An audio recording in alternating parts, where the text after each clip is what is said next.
Let me at the outset state what our goal is going to be and what it is not going to be. Both are very important. So,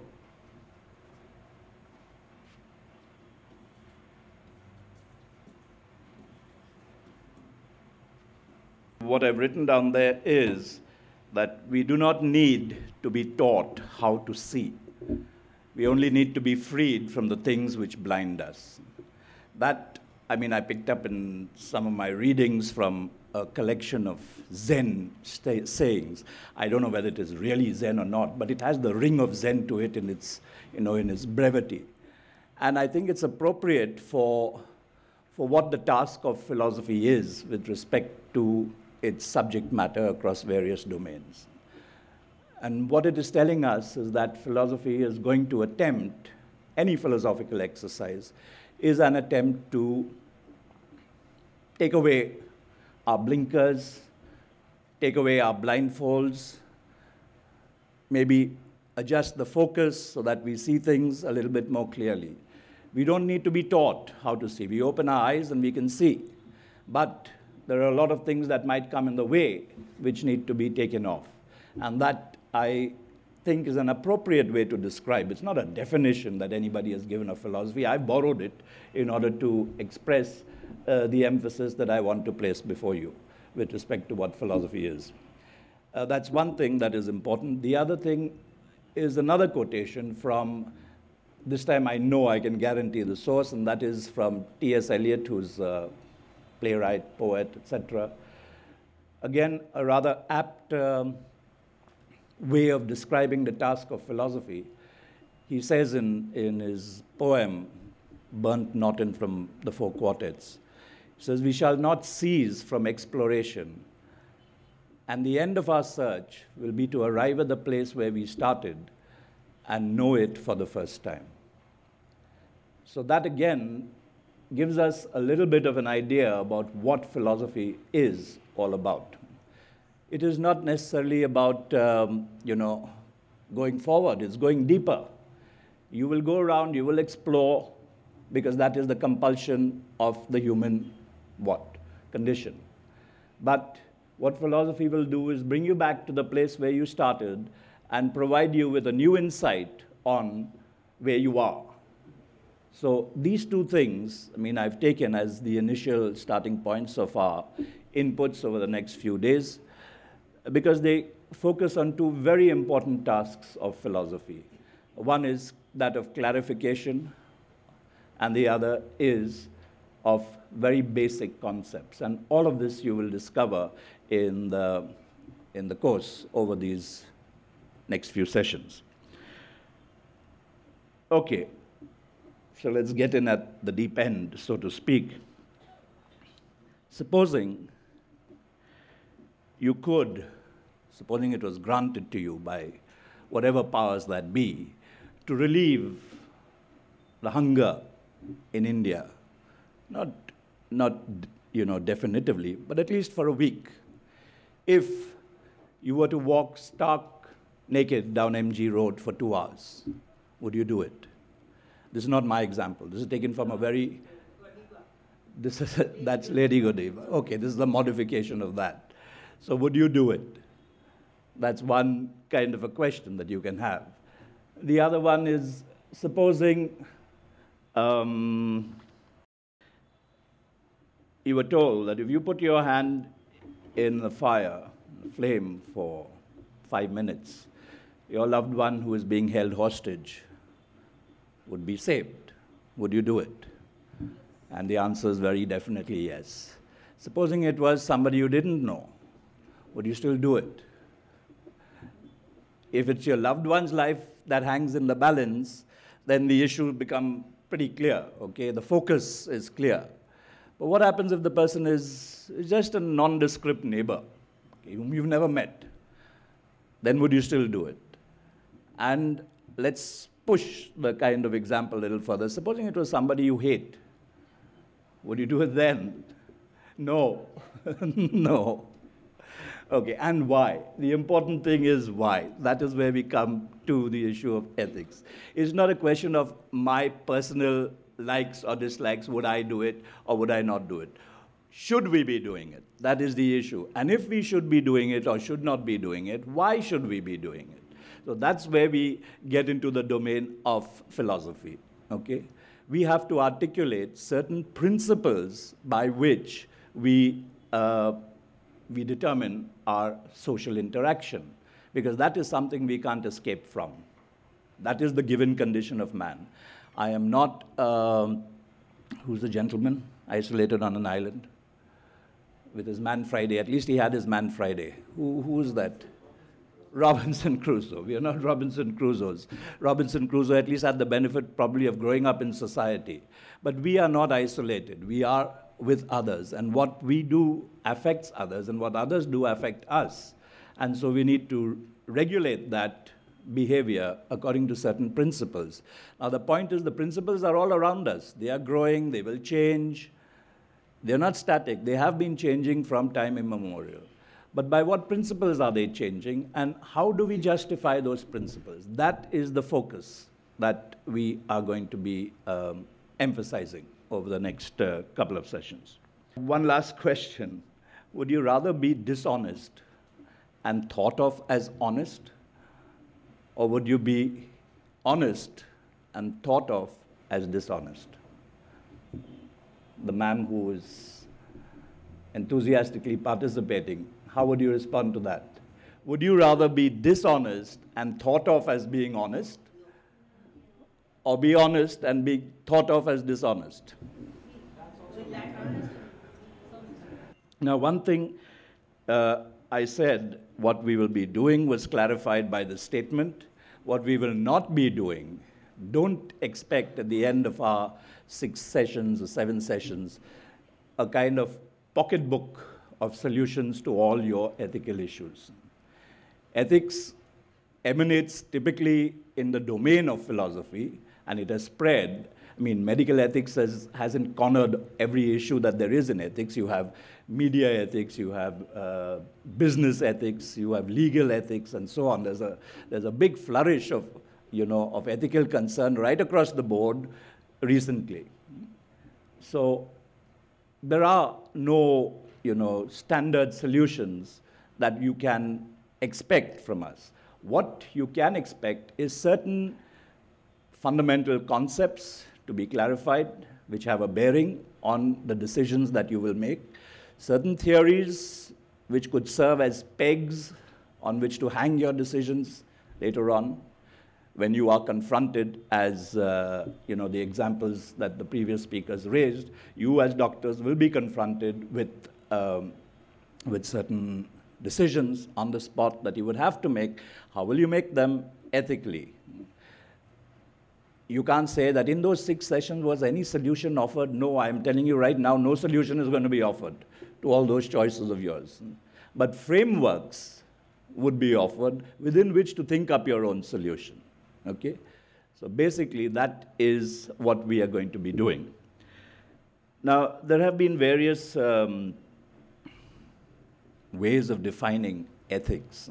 It's a word that seemed to be taken for granted. But maybe as we go through some of the definitions, you'll realize that, maybe we didn't really know what these things meant when they were being said. Like, it's very common to say that ethics is the study of right and wrong, right? That's a pretty common definition of what ethics is. But that can be a very narrow way of thinking of ethics, because there are other terms that also have, let's say, moral connotations. What about good? And how is good related to right? Is everything that is good right? Is everything that is right good? And there's one more term that comes in to add to the complication, and that is obligation. Is everything that is good your obligation? So these terms which are there to say that ethics is the study of right and wrong is not the most accurate way of approaching the subject, because it leaves out the whole issue of moral value. And there are judgments of moral value to say that, this person is a good person, what he did was good, instead of just what he did was right. But generally, right is a term that you would use to characterize actions. This action is right. You don't say that person is right, unless in a little bit of a removed sense. In a very literal sense, it is actions that are right or wrong. Why? Because they are governed by a certain rule. So right and wrong is a question of rule-governed behavior. For instance, you can play tennis rightly or wrongly. You can't grab the ball, run to the net, and throw it down the other side of the net. That would be playing it wrongly. Not playing it badly, but playing it wrongly. Okay? So good and bad are questions of moral value. More than moral, the right and wrong would be issues of moral rectitude. Are you right or are you wrong in doing this? These two things are not identical, but there is a connection. For instance, if a thing is desirable, then it might be right to do it, okay? Like, for instance, is an increase in knowledge right? What would you say? Yeah, it seems pretty, at face value at least, it seems okay to say that, an increase in knowledge is right. But supposing that increase in knowledge was with respect to an undesirable issue, would it still be right to undertake it? No. So what is desirable or undesirable can influence what is decided as right or wrong. So right and wrong are not the only key concepts in ethical discourse. Good and as a value must also be taken on board. And to bring this home to you, supposing there was some race of Martians actually existing, people on Mars, okay? We could observe by some tremendous technological development, which is not beyond our capacity. We could observe them from Earth, but we couldn't communicate with them as yet, either because we are not technologically capable or we don't understand the languages yet. We can't communicate in any way what we feel about them or what, anyway. We could still make a moral value judgment about them. We could say that, maybe they should be living a better quality of life, living happier than they are. But the issue of right and wrong just doesn't arise because we can't communicate with them. We cannot. There is no way to is it right to do anything? Is it right to try and help them? Or is it wrong to try and help them? We can't do it. Or for instance, with respect to actions that have happened in the past, in the distant past, we can attribute rightness backwards, but there's nothing now that we can do to rectify something that maybe happened, 1,000 years ago. Nothing we can do. So issues of rightness and wrongness are dependent. They're not absolute in that sense when they come up in their use in ethics. They are dependent on other factors. Another way of speaking about ethics, closer to the purpose in which we have here, is to say that ethics is concerned with moral behavior. What is, the way people behave. But lots of people are concerned with the way people behave. Sociologists are concerned, anthropologists are concerned, philosophers also are concerned with the way people behave, with moral behavior. What constitutes moral behavior? An anthropologist might give a detailed description about, the stratified society that exists in India. But he's not making judgments about whether there should be a stratified society with respect to caste or with respect to class or gender discriminations. He will state that in India, this is the case. And he will document it accordingly. But if you state that there should not be caste discrimination, there should not be gender discrimination, then you are stating a different kind of proposition. And that kind is exemplified in a distinction that is very fundamental, and that is a distinction between fact and value. Okay. So when an anthropologist is saying that, let's say, or a sociologist looking in on our society says that promises are more often broken than kept, as evidence, what would you expect? He'll give you, I conducted this survey, I did that survey across this cross-section, randomized sample, this, that, and the other, and statistically, he will establish that, as a matter of fact, in India, more promises are broken than they are kept. But supposing a person says that promises should be kept, how do you go about establishing the evidence for that? You can't conduct surveys. Even supposing it came out that 99% of the people in India or the whole globe, why single out India, break their promises when they are made, I mean, that doesn't constitute any evidence against people keeping their promises. In fact, the person who says that people should keep their promises might be more adamant. He says, see, 99% of the people don't keep promises. It's far more important that people keep them. Look at this. I mean, he might be a bit more rigid in his position using that same evidence. But the evidence doesn't come from empirical science in that sense. That's the way we speak about it. So these sciences would be called descriptive sciences. And let's say the study of moral behavior from the philosophical point of view, at least one dimension of it, would be a normative approach. Normative means, in the sense, a prescriptive approach. If you're saying that promises should be kept, you're not just saying, I should keep promises, yes? Morality cannot be an issue of, I do this and you do whatever you want. No. If I have to be honest, everybody has to be honest. And it's not just a question of, otherwise I will not be honest. That is not the issue. The issue is that in saying that honesty is a value, I am proclaiming it not just for myself, I'm proclaiming it for the whole race.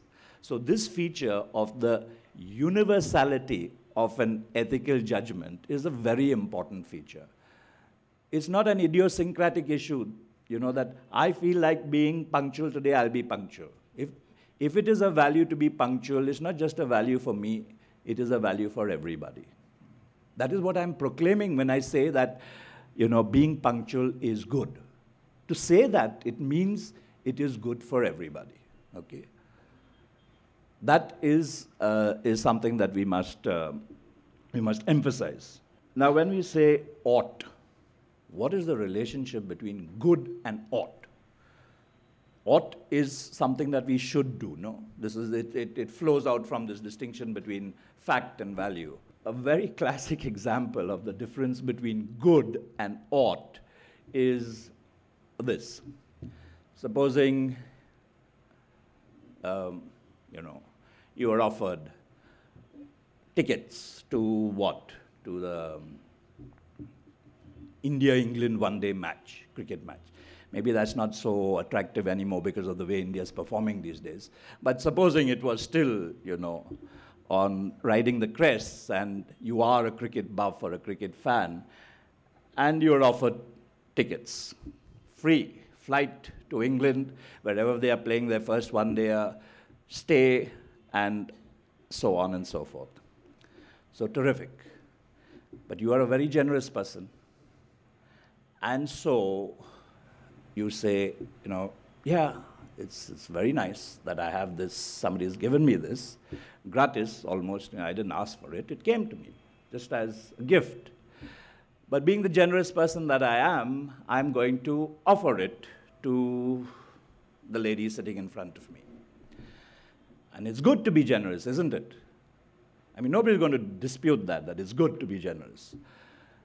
And so I offer the tickets, and I say, you please go, ma'am, because, I want to be generous to myself. I'm not going to tell her that I want to be generous. That will take away some of the glory of being generous. And then ma'am is also a very generous person. So she acknowledges that it's a good thing to be offered this, but she will offer it to the gentleman behind her and say, sir, please go. I mean, you go.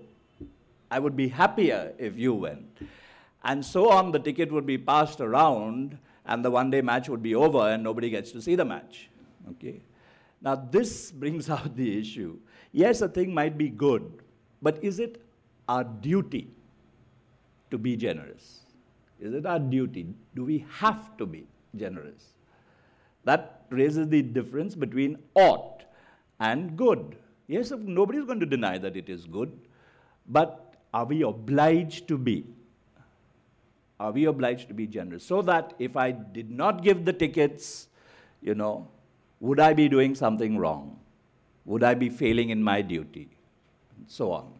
These issues have to be thought about when you are thinking about very, basic, returning to the basics and thinking about them, realizing the place where you started for the first time. We use words like right, good, and ought, but they're not only what their surface meanings are. There are relations, there are distinctions, and these have to be appreciated. Now, we do make judgments, and we need to justify them. That is what I have been saying. We pass judgments on our own behavior, we pass judgments on other people's behavior. What should I be doing in this particular situation? That is with respect to yourself. But you can look on somebody's behavior as a moral spectator and a moral judge and say that that person should not have done that. So when we make these judgments, how do we justify them? The manner of justifying them is also crucially important, because there are a variety of ways by which we justify our judgments, and not all of them are acceptable philosophically. In fact, with due respect and apologies to ma'am who was Dr. Satyavarti, who was sitting here on the dais a little while ago, she said, I decide by my conscience, by my feminine intuition.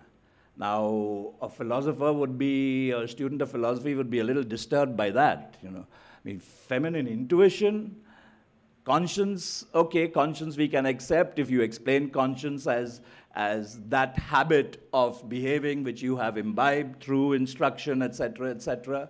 But if you're talking about it as a faculty that is somehow, instill some moral sense headlight that gets turned on when you're facing a situation, that is highly suspect, I would say.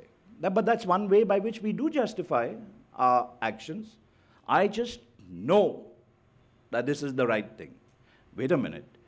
But supposing somebody asks you or comes up to you and says just the opposite and you ask him, why are you deciding that? He says, I just know. Then what are you going to do? Come to blows about it? How are you going to reconcile this? So when we are talking, apart from the universality of a moral judgment, we must also speak about the manner in which it is to be justified, the ways in which you justify it. Now, apart from feminine intuition, conscience, some people will say, God commands it. It is divine will. God wills it to be so, therefore it is our duty to obey God's will. Here we come across a very interesting kind of paradox in ethics. And the paradox is explained in this fashion. Does something become good because God commands it? Or does God command it because it is good? Because if you say that something is good purely because God commands it, then tomorrow, hypothetically, if God commanded you to take an AK-47 or whatever is the latest model and butcher everybody, all you enthusiastic participants over here, and I did it saying God commands it and therefore it's good, would we accept that? I don't think we would accept it. And the problem with accepting the other one is saying that God commands it because it is good is also problematic. It's problematic because then God is not God. God becomes subject to something that is higher than him. There is a set of values of goodness which is independent of God. And how can that be? Because God is the supreme being, correct? So these are problems. These are genuine problems. They're not just word problems that we can sort out in one session. Philosophers have been debating these issues, etc., for a long time. And there is no definitive solution. In philosophy, I think philosophy thrives on the fact that there is no definitive solution. Because the day you have a definitive solution, philosophy will stop. And people like me will be out of work. I mean, I'm going to be out of work anyway in a couple of months because I'll be retiring. But there won't be any use for philosophers. So the issues are kept alive by controversy, by misunderstanding the other's position, by new knowledge that has come about. Now, certain issues, for instance, in ethics, like stem cell research, these were not issues some 25 years ago. I don't know, I might be wrong in the time span, but they were not ethical issues. These issues have come up because of the development of technology, that we can, we can harvest cells, etc. If we could not, they would not be issues. It's like the Martian race issue, correct the example? There was no way of communicating with them, so the issue of being right or wrong in communication doesn't arise. But here, now this is on us. So what do we do? So issues keep coming up, and we will have to respond to them. We may not have the categories, the concepts. This is what Dr. Ganguly was speaking about. To address those issues, we will have to develop those concepts. So again, don't look to philosophers for certitude. Look to them for an exercise in clarity. Look to them to, to keep you on your toes, asking questions. Another way to look at the philosophical approach is to say that it is not so much, this is so much of a cliche that I don't like repeating it, but I'll repeat it just the same. It's not so much answering questions as questioning the answers. So if philosophy can bring you, if your insights or the inputs in philosophy that we will conduct over the next couple of days can bring you to question whatever answers you might have felt you had so far, then I would say we will have succeeded eminently, even though we will not have provided you with a single answer to what you are facing as doctors now, or as scientists now, as ordinary people now. One more distinction, and philosophy loves to make distinctions, and not just for the sake of making distinctions, but distinctions aid in clarity. And if it is the task of philosophy to clarify, then we need to know, like for instance, these relationships between good, right, ought, etc. Before we can decide how to justify what principles we are offering, we need to know the terms which we are using in those principles.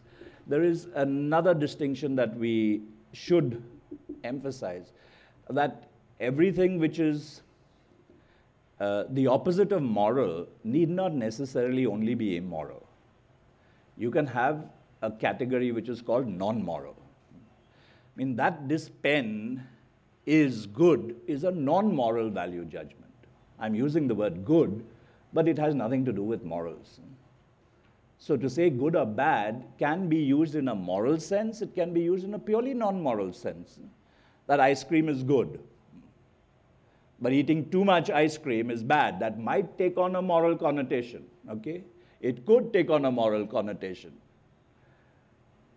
Eating too much ice cream is bad. Would anybody like to fantasize how it could become a moral issue for anybody? Just take it a little further. You're all doctors, right? Yeah, and it's not just in terms of the consequences that, okay, you'll become, obese and you'll invite greater pressure on your heart and whatever else is going to happen. But you are supposed to be looking after your health, and you're not looking after health. What you're doing is abusing your body and then coming to me to be cured. Which is, I think, why Gandhi said that the first people who should be banished from society are doctors, and the second are lawyers, okay? Because they keep society sick. And this is not just a random saying. I don't know how many of you have heard of or read, better still, a book called Medical Nemesis. Anybody here? Oh my gosh. That should be compulsory reading for anybody who wants to get into or who is into the medical profession. It's a very slim book. It will take you not more than one afternoon to read. You can read it lying down in bed, and I guarantee you will not fall asleep reading that book, okay? So it's a very slim book. It's written by a gentleman called Ivan Illich. He's written very powerful books like this, and this one is Medical Nemesis. What he attempts to do there, you may not share all his views, you don't have to, But at least his perspective is a very, very provocative perspective.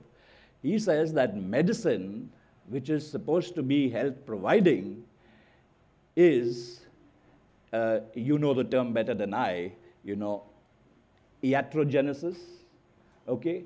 It causes sickness by its very act of practicing. In the very act of healing, or whatever it's supposed to be doing, it is causing sickness. We are very well aware of clinical iatrogenesis. We know, okay? You go into the hospital, you're more likely to become sick rather than cured because of all that was spoken about, it's so unclean, this, that, and the other. That is one level. But what he amplifies that. He says, look, medicine as a system, not talking about individual doctors. He's not singling out doctors individually. He's saying the whole system of medicine, the pharma industry, the technology that backs up medicine, and all the diagnostic practices and curative therapeutic practices of the practitioners themselves, they have kind of appropriated, they have medicalized all of life. So even before you are born, you have to be certified by a whole lot of examinations, scans, etc., whether the baby is forming in the right position and so on. And at each stage of your life, you need a certificate from a doctor, okay? You've reached puberty, you've reached this, you've reached that. Now you've reached menopause and you need HRT and so on and so forth. Why do we need all this? Do you need to be stated as fit by the medical establishment? Do you not feel fit? Do you not? You have given up. You have given up the right to health, which is your own. You've given it over to the medical industry, and the medical industry has welcomed it with open arms. I mean, I'm not singling out doctors. I'm saying the whole institution is saying, yes, you do what you want, you come to us. There were no gyms before, okay? Why do we require gymnasiums at all? And I tell my students it has to be the most ridiculous sight that we drive up in our cars to a gym, sit on a bicycle which doesn't move, pedal away for half an hour, work up a sweat, and then go back driving in our cars in air-conditioned comfort to and fro, and that too in an air-conditioned gym. Is this health, or is this the health industry? So what are we subjecting ourselves to? I mean, medicine has appropriated our entire life, made us drug dependent, made us dependent on care. You do what you want, you come to us, we'll fix you. This part is aching, you take this and it'll be cured. That other thing is bad, we'll chop it off, we'll put an implant, and etc., etc. Garage medicine, as the name is being popularized. Even more serious than this, what he calls social iatrogenesis, is the term he uses for structural iatrogenesis. This is the hubris of medicine, in fact. The hubris is, the medicine at its proud worst, if you like, where the whole medical establishment has put forth the message that we can take away pain from your life. We can take away suffering from your life. And they're probably even attempting to take away death from life, okay? But these things cannot, they are part and parcel of human life. We cannot eradicate pain from human life. We must learn how to cope with pain. Do doctors tell us how to cope with pain? No. Right from the TV advertisements down. You have this pain, Saradon, okay? And the face is relieved, etc., everything gone. You're as good as new again. Sure, at any time you can stop. Do I leave my son on God, saying that without medicine he Yes, shall very survive? correct. These are issues. I mean, there are, do I leave him to God's care, or do I, trust in human care, etc.? How do we, and how are we going to justify it? Through belief. That's one way of justifying my ethical decision. I believe so powerfully in the power of God. There's a whole group of people, they refuse any medical intervention that sheds blood. So no operations on their children. They would rather their child dies than to undergo a surgical intervention. Why? Because the shedding of blood, and that is what the Bible says. Fine, there is no, you can say that I believe so powerfully in God, and look, as human beings, it would be very presumptuous on our part to say that we know everything there is to be known about how things happen. We do not know. But there are certain minimum thresholds that we can work with, and that is to justify your belief so that it can be shared in a shared community. You can't say, I believe this is going to happen, and it will happen. And I don't need to convince you about the fact. You must also believe, and you don't believe. How? Anyway, this is, if I am to provide yet another perspective on this, on ways in which we do not know how healing takes place, independent of the divine. There is a book that I read, and this is a documentation. It's a doctor, and a medical doctor who was working with the Aborigines in Australia. She worked with them for a couple of years, then went back to America, and they invited her back for a kind of award ceremony. You worked with us. These are the real Aborigines in the outback in central Australia. She was not a sociologist. She was a medical doctor. I forget her name. And she's written this book called Mutant Message from Down Under. And it's a very readable book. And she is documenting her experiences. They took her.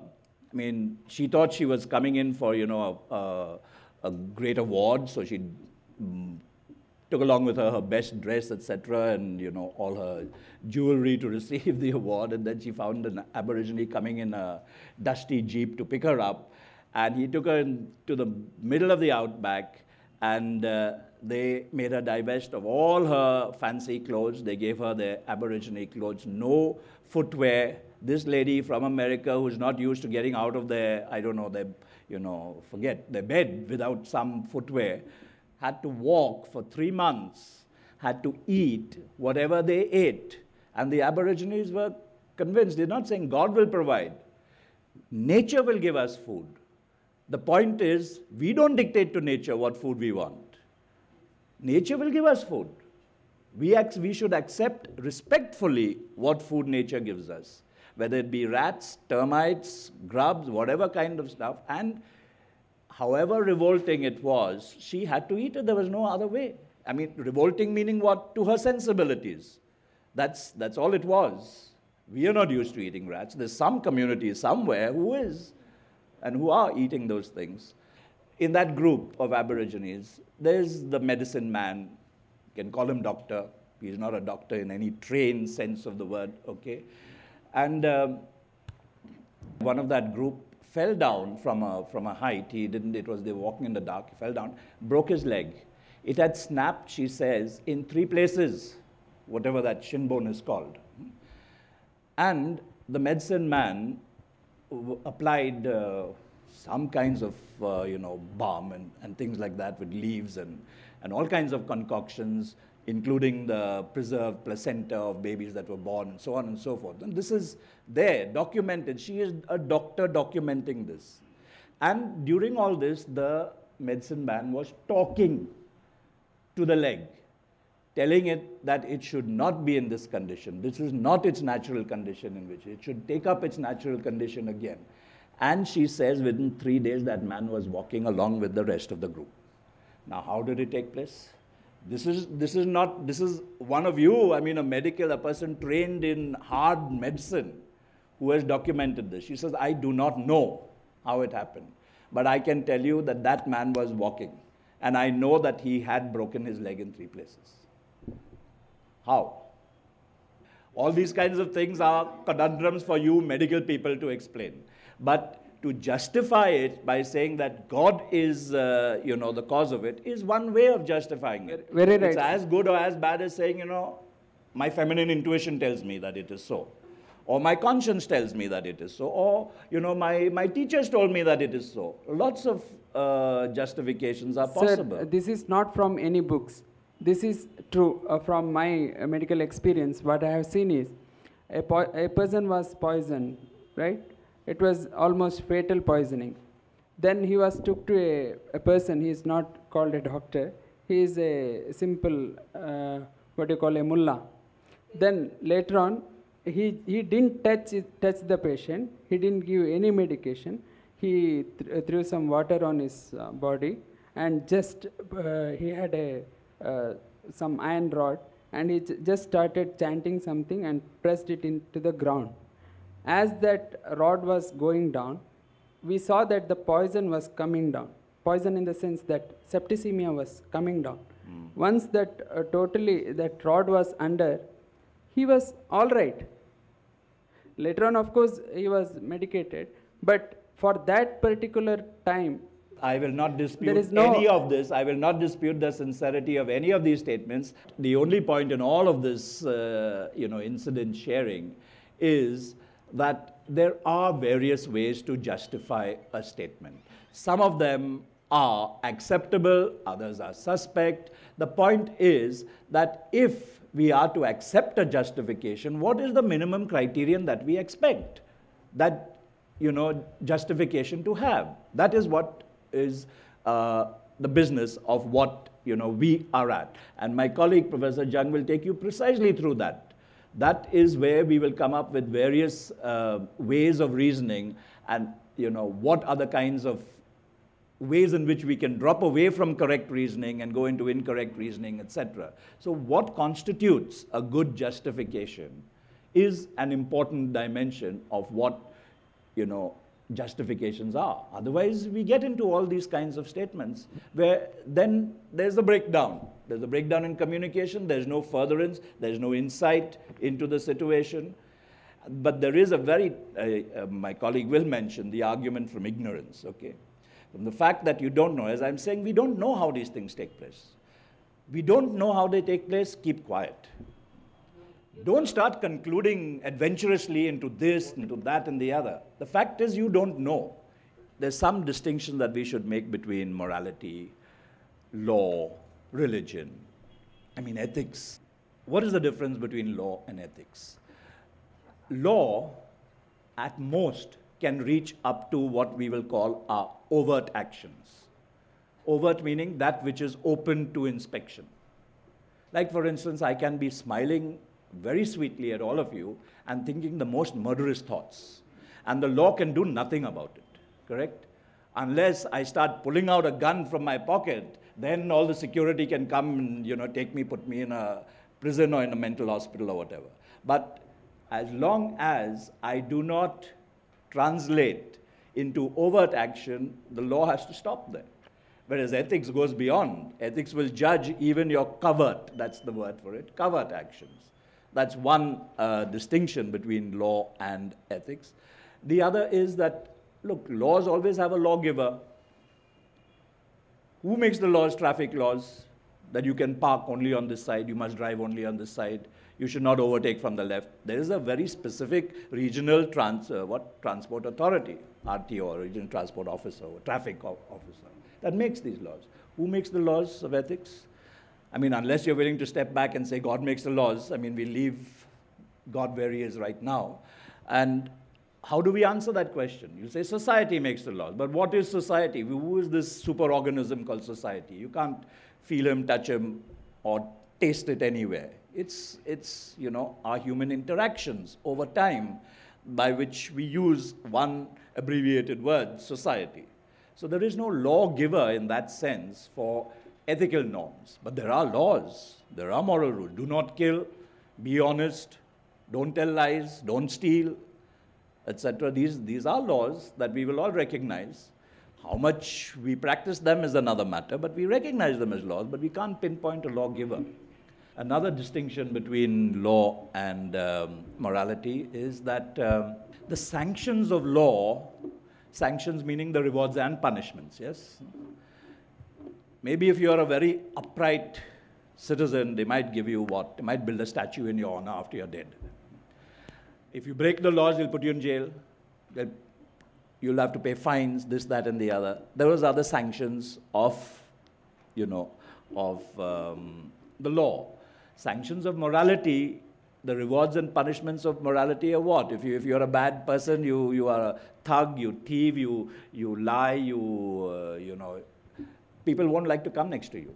So it's more social ostracism, unless the two overlap. I mean, for instance, killing is wrong, correct? So if you go around on a killing spree, then you can take the person to a police station or call the cops and get him arrested. But that's because you can call the police because it's a transgression also of law, besides of morality. But if it is only an issue of morality, what kind of sanctions are there? There's social praise. You'll get a President's Gold Medal maybe on Republic Day. You'll be honored. But besides that, what? So these are differences between morality and law. Morality and religion. Now, we all know that there are, what? Immoral religious practices, something that we would judge immoral. We have it in our own society. We had sati as one. We had human sacrifice at one time in the global society. We won't recognize that as moral, okay? But they would be very clearly religious practices. So religion can proclaim something to be moral, which morality will shy away from. All religious practices are not moral.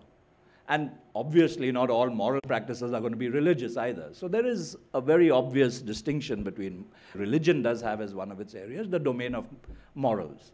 But that is not all that religion is. Religion is prayer, it's worship, it's ceremony, which morality does not share with religion. You don't have to engage in ceremony to be honest. You don't have to engage in any kind of worship and prayer to be, not to go around hitting people on the head or appropriating their property. So they are different, okay? Obviously different. I think that is all I needed to convey to you. Unless there is something else. I mean, we can continue if there are any things that I have initiated in terms of confusions. That is the advantage of beginning first. One of the advantages of beginning first. That the people who follow after you, like my colleague, Professor Jung, will have to clear up whatever confusions I have initiated, whatever gaps have been left in what I had to do, etc. Thank you very much, ladies.